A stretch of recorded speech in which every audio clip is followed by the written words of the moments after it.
Okay, welcome to part 3. And I see the problem.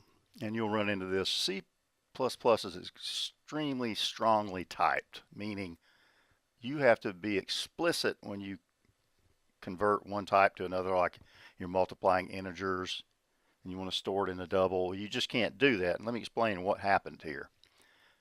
Everything is an integer, which an integer is a whole number, positive or negative, that has no decimal component. So it cannot store a decimal component, right? And the only thing that is a double is this Michael's contributions. All right, what happened in this line right here is this was a integer divided by an integer. And if you look at your data values, you will see on the first desk check, it is 37 for Michael's score total divided by 102. That's 0.36, 0.37. Well, that's a decimal component. So the intermittent calculation or intermediate calculation here came up 0 because these are integers. Integers can't have a decimal component. So what did it do?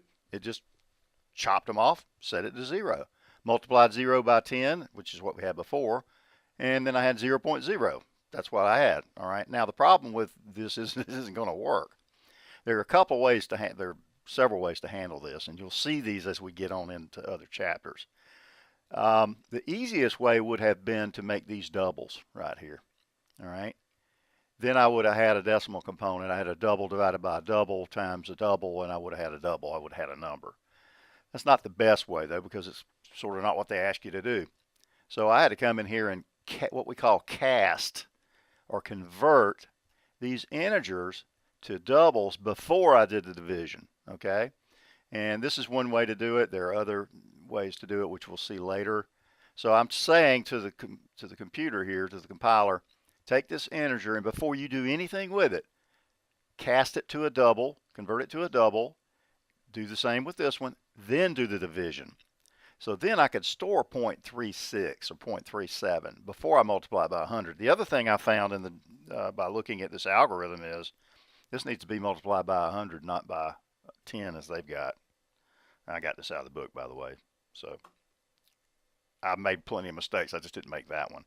And then finally, we displayed it. So let's run it, and we'll run it with two of the, and you can go ahead and put this in here, with the two desk check data sets and see what we get. If you're looking at your algorithm, you'll see what the end result should be. Now, team score and Michael's score are not part of the output. They weren't asked to be part of the output. It wasn't part of the specification. That's just on here so you can see what it is and how we're getting the answer. So it was 25, 14, 10, and then 11, 4, and 3. And I've got a percentage of 36.3, which is what the book says I should have. And that's what the algorithm desk check says. Now let's run it with the second set of numbers on the algorithm sheet. It's posted in Blackboard.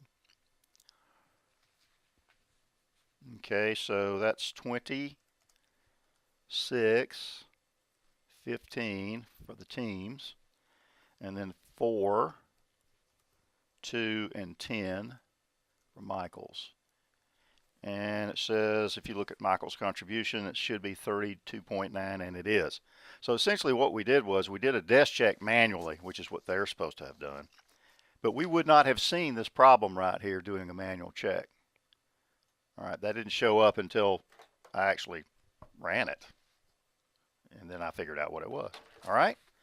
Okay, well, welcome to the world of C++, and I will see you in the next chapter. Have a good one.